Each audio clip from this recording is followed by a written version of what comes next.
And we continue at 1:07 in the afternoon. Talk Radio 790 KABC, The John Phillips Show. Broadcasting live from the Morongo Casino Resort and Spa Living Room Studios. And wouldn't tonight be a nice night for an evening at the steakhouse over at Morongo? Mr. Randy Wang's at the sports desk in Culver City. John, so it's come to this. London Breed has resorted to begging the criminals in San Francisco to stop their thieving and come work for the city. Now, San Francisco is a compassionate city.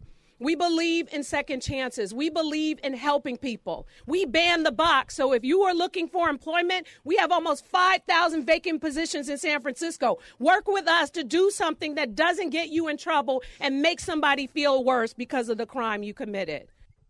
Don't steal the city bus. Drive the city bus. At the end of the day, 800-222-KABC is the telephone number, 1-800-222-5222. It is our pleasure to welcome our next guest to the program. He is a former Assistant U.S. Attorney General and candidate for L.A. County District Attorney. You can get him online at nathanhochman.com. Nathan Hochman, welcome. Thank you, John. Great to be on the show again. So yesterday we had a conversation with one of your competitors, Eric Siddall, that kind of went, the needle went off the record a little bit. I asked him a question to begin the interview that was not a trick question in any way about Prop 47, and it surprised me that he doesn't want to repeal Prop 187. He only wants to repeal certain portions of Prop 47, but overall he thinks Prop 47 is a good initiative passed by the voters. So let's start out by talking about Prop 47. If elected district attorney, would you campaign to repeal Prop 47 from the books here in the state of California?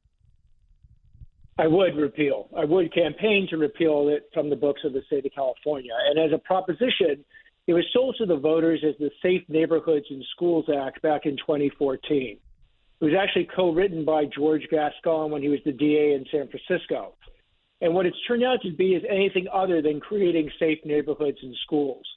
I think if the voters understood that Gascon would not only be the co-author of it, but eventually be the DA in Los Angeles and not even enforce the misdemeanor provision. Though if someone steals less than $950, rather than committing a felony, they commit a misdemeanor.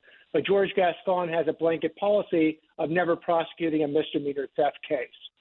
So I think if the voters understood that what they were basically signing up for is allowing anyone to go into the store or a restaurant or a CVS or a small, mom and pop store, steal just under $950 and walk, not run out because the district attorney will not bring the case, I don't think they would have voted for it in the first place. So I have absolutely no problem saying that I would work to campaign to reform Proposition 47. And that doesn't mean, by the way, that I'm looking to put people who steal just under $950 in jail for 100 years. Obviously not. If someone is a first-time nonviolent offender, they might be at that crossroads in life where if you give them community service or a diversion program, they can change their life and never go back in the criminal justice system. But again, what you cannot do is pretend that they didn't commit the crime and have a blanket policy of decarceration or no incarceration like Gascon has. Why do you think so many politicians in California are afraid to say that Prop 47 has to go? And I say that because we play the sound from these press conferences on a daily basis, whether it's Newsom, Rob Bonta, Karen Bass, whoever. They all seem to recognize that crime is a problem, and it's causing businesses to close down. It's causing businesses to move out of state. It's causing people to feel unsafe in their own communities. Mom and pop businesses in particular, it's been catastrophic for. If you have someone bust up your shop and you have $70,000 worth of damage, that's one thing for Target. That's another thing if you're operating a one-shop jewelry shop, as we saw happen here in Los Angeles County not long ago. But they won't say that Prop 47 has to go. They just walk right up to the line and they will not cross it. Why do you think so many of them are afraid to say it's got to go? I think the reason they're afraid to say it has to go is that they would have to acknowledge that what Proposition 47 has created is a spiral of lawlessness, where if you allow basically people to walk into a CVS or a Walgreens or a mom and pop and steal just under $950, that happens with one person. Then the next day it happens with two. Then you see 20 people running out of a Nordstrom's. You see 100 people literally in a flash mob stealing out of a 7-Eleven. Then you have smash and grab robberies because you've created a culture of unaccountability, a culture of lawlessness that is spiraling upwards. I think what happens is if you recognize that you need to take strong stances and say, look, we're going to create a spiral of lawfulness, basically arresting the other spiral and sending it in the other direction. And that does require people to be held accountable. So they, whether or not, and by the way, it's people across the board. The evidence dictates what the prosecutor should do, not the political ideology. So often these politicians are basically making decisions based on political ideology and not the evidence in the law. My goal, what I would swear to do if I raise my right hand and swear to uphold the law, is just that. I uphold all the laws. I don't uphold just the laws that I think are good or the ones that I like. How big of a component are drugs in all of this? And I say that because the state of California has moved to decriminalize drugs in every imaginable way. And as soon as we started doing that, we started really with marijuana, and we've moved on to other drugs. The governor, thankfully, just vetoed a bill that would have essentially decriminalized psychedelics in the state of California. But the more permissive the attitude that we have towards drugs in California, the more you see our cities deteriorate. You see crime accepted. You see the homeless encampments all over. You see mentally ill people out on the streets. You see the trash. You see the dirt. It just doesn't look like a clean, inviting place. It looks like a zombie apocalypse movie. From your perspective, how much of the problem is fueled by drugs? Well, focusing first on our homeless population, they estimate that over 70% of the homeless population suffers from a drug addiction, serious mental illness, or both. And the problem is that if someone has, picture this, a serious drug addiction, most likely they've lost their job, most likely they're cut off from their family, most likely their friends have also cut them off, but they still have to feed this drug addiction every day. So once their savings are depleted, particularly if they're out on the street, there's no other way to go ahead and feed that drug addiction other than committing crimes. Now, they don't have to rob a bank necessarily, but George Gascon has allowed them to go into a convenience store, take just under $950, give it to a fence on the street. Maybe they trade that for $400, or they trade that for the drugs that they're on, and then rinse and repeat and do this every single day because their drug addiction is going nowhere. If you allow and you create basically for drug addiction what they've actually created for mental illness, these CARES courts. Basically, a CARE court allows a judge to order residential mental health treatment for someone with a serious mental illness, something we have not seen in 40 years. We need the CARES court option for people with drug addictions, where a judge can actually order someone who has that addiction into a residential program that they cannot leave for 12 months with a period of time determined to deal with it, so that they actually can get their hands around their drug problem, which gives them their one and only chance to be a productive member of society again. We're speaking with Nathan Hochman, candidate for district attorney in Los Angeles County. You can find him online at nathanhochman.com. Nathan, I want to ask you a question about insurance, which typically is not a question I would assume that comes up in races regarding DA's office, but I think it's relevant this time around. People in the state of California, people in Los Angeles County, are being booted off of their insurance policies for a variety of reasons. One of the reasons that the insurance companies are kicking people off their policies is because of fire danger. They live in fire zones. We have lots of fires all over California, and we can't seem to do something about it. According to the LA Fire Department, 50% of all of the fires in LA City are caused by the homeless encampments. If we don't do something about the homeless encampments, we're going to continue to have fire problems all over the city and the county of Los Angeles, and we're going to continue to become more uninsurable.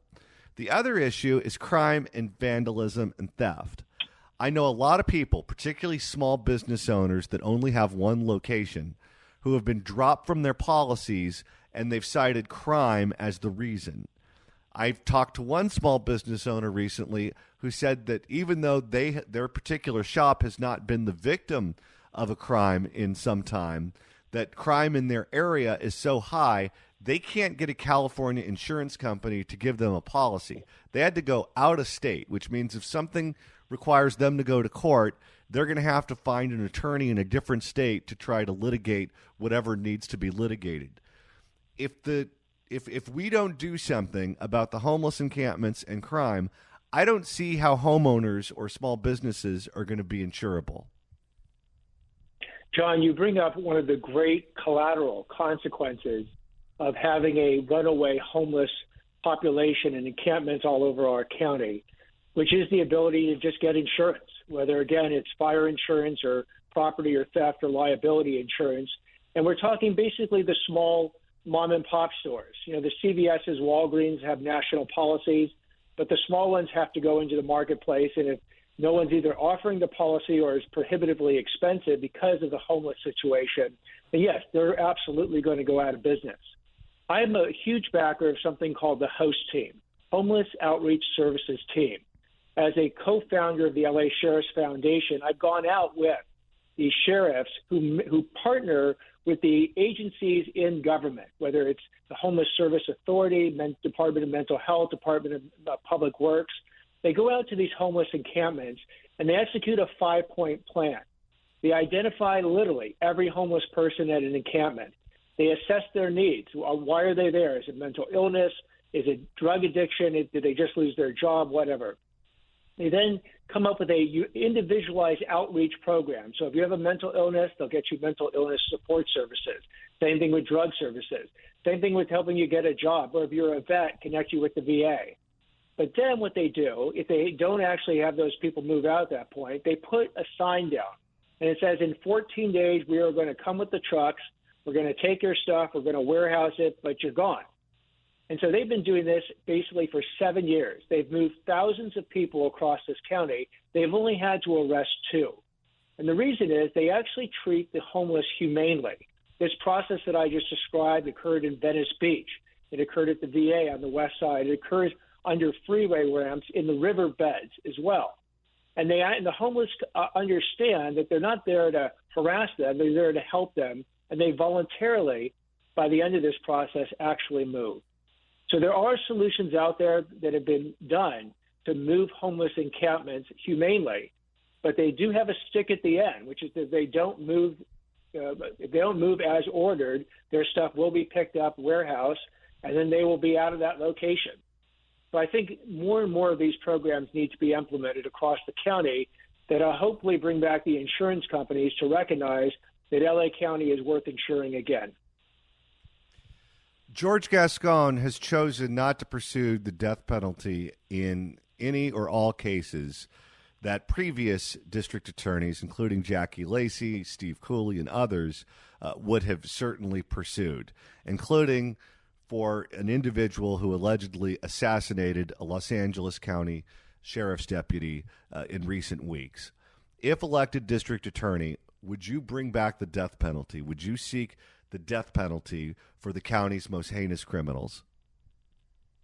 I think the death penalty should only be considered in the most heinous situations. In the rare situations like an assassination of a police officer, like if we had our own Las Vegas massacre and 56 people were to be mowed down. God forbid there should ever be a bomb at a stadium and 10,000 people were to be tragically killed. I think that the death penalty in those rare situations with the most heinous murderers should be considered. And the way it's considered in the district attorney's office, or at least the way it used to be considered, is by the most senior membership who have hundreds of years of collective experience evaluating whether the evidence is beyond a reasonable doubt and the mitigating versus the aggravating factors warrant the death penalty in that case. It's then subjected to a jury, which has to vote both on the liability and the actual punishment, then a judge, then the entire state appellate system, then the entire federal appellate system. So should we absolutely, in these rare and heinous situations, consider the death penalty? 100%. Whether or not you actually go forward with the death penalty obviously depends highly on the circumstances and the situations involved. Gavin Newsom is the man who initially appointed George Gascon to be the district attorney in San Francisco County. He supported him when he ran for DA last time around. I don't know if he has made an endorsement in this particular race as Gascon is running for re-election. He's also the one who appoints the judges that have certainly leaned in the soft on crime direction. He's the one that appoints the parole boards, which have been voting pretty consistently to let criminals, including very dangerous criminals, out of prison early. Do you support Gavin Newsom, and did you support him in the last election? No, I didn't support Gavin Newsom in the last election. But as I've said many, many times, as DA, I'm going to be able to work with anybody. Across the aisle, on the same aisle, it doesn't matter. A DA is elected in a nonpartisan race, which means that your party affiliation is not part of the ballot. It won't be on the ballot anywhere. And I believe a DA needs to be fiercely independent. I think that George Gascon shows what happens when you let a political ideology determine what cases you bring instead of the evidence as to whether or not a crime has actually occurred. I think, again, Gascon shows why party and political ideology should not be what is animating and controlling a district attorney. Independence, which is what I can bring to the job, is absolutely that quality. So working with Gavin Newsom, for instance, Gavin Newsom approved CARES courts. These are the courts that are now going to give that judge the additional option to order someone into a residential program if they have serious mental illness. When Gavin Newsom gets it right, terrific. Gavin Newsom just allocated $267 million to DA's offices and sheriff's offices up and down the state to deal with smash and grab crimes. Interestingly, by the way, the one DA's office, the largest DA's office that did not get a penny of Gavin Newsom's money, the LA DA's office. Gascon said he didn't even bother to apply for it. When Gavin Newsom came down, if you recall, when we had all those train robberies going on, and he actually took off his tie and his jacket and was cleaning up garbage by the train yards, he said this was horrible, what he saw going on. And again, who wasn't there at that moment in time next to Gavin Newsom? George Gascon. So I very much think that Gavin Newsom's endorsement in 2020 of George Gascon will not reoccur in 2024. I think Mayor Karen Bass, who wouldn't even invite George Gascon to the press conference announcing her organized retail crime force or crime task force, I think Mayor Bass is not going to back Gascon because they were embarrassed by the policies he has carried out and the lack of safety that they have created. Nathan Hochman, former Assistant U.S. Attorney General and candidate for L.A. County District Attorney. You can find him online at nathanhochman.com. Nathan Hochman, thanks so much for stopping by. Thank you very much. Appreciate it very much. If you'd like to email the show, you can do so at johnnydon'tlikeshow@gmail.com. That's johnnydon'tlikeshow@gmail.com. And Randy, if you want to listen to the podcast edition of this show, that is very easy to do. That's right. Just go to KABC.com, click on podcast, go to the Apple Podcast app, iHeart, Spotify, search for The John Phillips Show, hit subscribe, or even easier than that, search for the brand new KABC app. Search KABC AM in the Apple App Store, the Android Store, and you can download the easiest way to listen live to this station whenever you're outside of a place where you can get the AM radio signal of good old 790. And you can download all of the podcasts. And I know it can be scary to experience new technology. And Sheng Tao empathizes with you. You may be frightened, and I know how you feel. In the meantime, what do you say we make a couple of listeners very happy? She is my favorite. 790 KABC welcomes The Nightmare Before Christmas live in concert at the Hollywood Bowl on October 29th. Tickets are on sale now at Ticketmaster.com, but right now, caller number 9 at 1-888-790-5222 gets a pair of tickets to the show. Tickets furnished by Live Nation. Good luck dialing. There's a new entrant into the race for U.S. Senate here in the state of California. You've been watching her on the local news, first on Channel 5, then on Channel 11 for years. Her name is Christina Pascucci, and she recently sat down with Fox 11's Alex Michelson. Now, breaking on AM 790 KABC. It's 1:38 on Talk Radio 790 KABC. We have breaking news to bring you regarding the newly appointed U.S. Senator representing the state of California, LaFonza Butler. Randy, she just spoke with the New York Times and told them about her intentions regarding that seat. LaFonza Butler has told the New York Times that she is not running in this Senate race. She will not run for another term. She will finish out Dianne Feinstein's term, and then she's gone. She told the New York Times, quote, I intend to be the loudest, proudest champion of California in the 383 days remaining in office, but she had realized, quote, this is not the greatest use of my voice. This is a damning indictment of Gavin Newsom. Gavin Newsom had the opportunity to appoint anyone he wanted to that U.S. Senate seat, and he boxed himself into a corner during the recall election by going on Joy Reid's program on MSNBC saying that it would be a black woman, and then he boxed himself into another corner when he said, and there will be strings attached, they will not be able to run for a full 6-year term. He went back on that promise, but not the promise to appoint a black female. But because he had publicly stated that there would be strings attached, the pool of people that he would have to choose from weren't interested, because then they would be a short-termer and their career would be over. So what did he do? He went out of state to find someone who doesn't even live here, isn't registered to vote here, and appointed them to the job, and they don't even want it. Maybe she started looking at real estate prices in the Bay Area and said, I'm going to stick to Maryland. Wouldn't that be like the first question you would ask someone? Would you be interested in being appointed to the U.S. Senate? Out of the gate. She dipped her toe in the waters of Congress and said, I don't like this. But I don't think this is any revelation. She's never run for office before. No, she is very comfortable being an insider and being an analyst, being a strategist, working for nonprofits. If she wanted to run for office, she would have.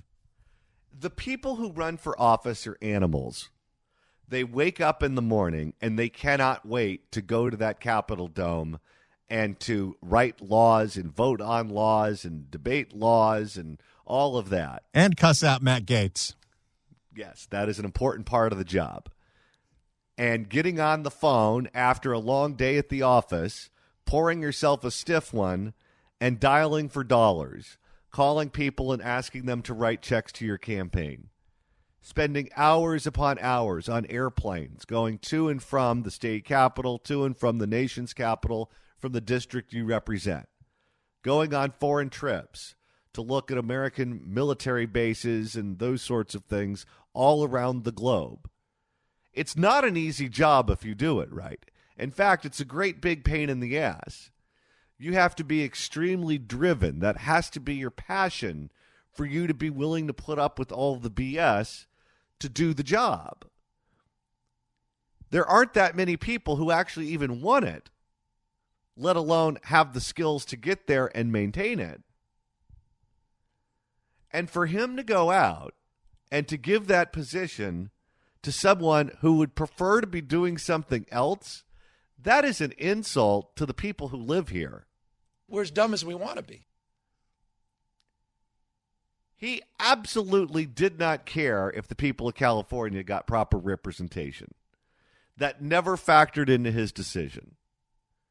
It was, how can I fulfill my promises without breaking too many of them, and what gets me the most? Those were the only questions he was asking himself.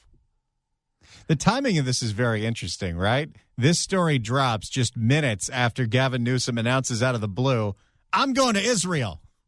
That's right. He's going to Israel, and then he's going to China, and then by the time he gets back, no one will remember who she is. Quite a state we live in. Quite a state. And think about this. For a guy who doesn't care at all, he was able to appoint both of our U.S. senators. He was able to appoint our attorney general. He was able to appoint our secretary of state. He was able to appoint all the judges. He was able to appoint all of the regents to the University of California and California State University. He was able to appoint all of his cabinet secretaries and budget directors. The amount of power that this guy has in the state of California is huge. He's the one that gave Barbara Ferrer carte blanche authority over the people of Los Angeles County with his declaration of an emergency that it took forever to take off the books. And he doesn't care. I'll tell you, he may be too smart by half. Her publicly saying she doesn't want the job is not going to sit well with people in Washington, with other Democrats, particularly Democrats in California who got passed over for this woman who doesn't want the job. Barbara Lee going to be mad. Oh, Barbara Lee has to be furious over this. Quite because frankly. By giving it to someone who doesn't even want it, it's an extra added insult to Barbara Lee, who thought that she was in line for it. Gavin's going to end up with a lot of very angry people. Very angry people in California politics. That I can tell you. If you'd like to email the show, you can do so at johnnydon'tlikeshow@gmail.com. That's johnnydon'tlikeshow@gmail.com. And Randy, you're monitoring the mailbag. Well, John, earlier in the show, we told you San Francisco's half-baked plan to ban all street vending in the Mission because it's illegal for police to arrest people for selling stolen goods. And Edward writes in at johnnydon'tlikeshow@gmail.com. But what about this poor sap trying to sell bootleg Tony shirts? I wonder how many of those ended up in London Breed's closet. You know what? The spirit would move London Breed to allow that street vendor. At the end of the day, well, LaFonza Butler won't be a candidate for the U.S. Senate, but Randy, we have a new name to add to the list of candidates. That's right. There's room for the scooch. Christina Pascucci, former KTLA reporter, current up until 2 days ago, Fox 11 reporter, quit her job to run for Senate. Also, she's pregnant.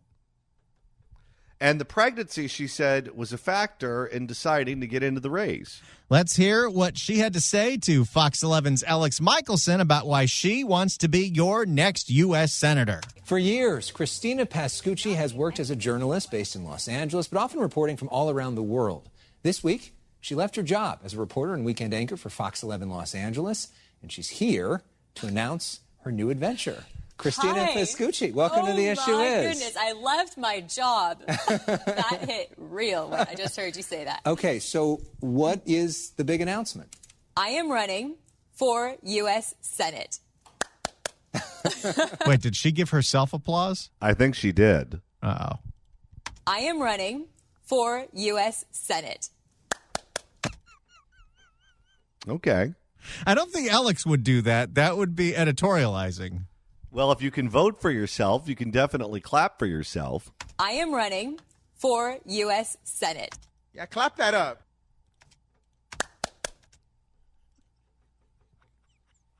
She was only following orders. Why?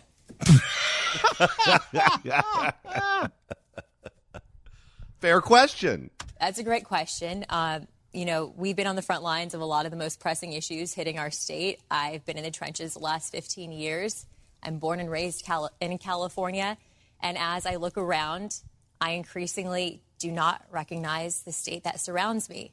And it's been painful to watch. We keep electing the same people, expecting different results. And I'm here because I want to do something about it and help California fulfill its true potential. Are you running as a Democrat or are you running as a Republican? It's a good question. And, as journalists, I've always taken pride in being an independent and trying to look at each issue through the eyes of a journalist. But when I look at the state of our country, I identify more with the Democratic Party. So I'm running as an independent Democrat. An independent Democrat. So is that kind of like Kristen Sinema? Joe Manchin? It's a different kind of bi-curious.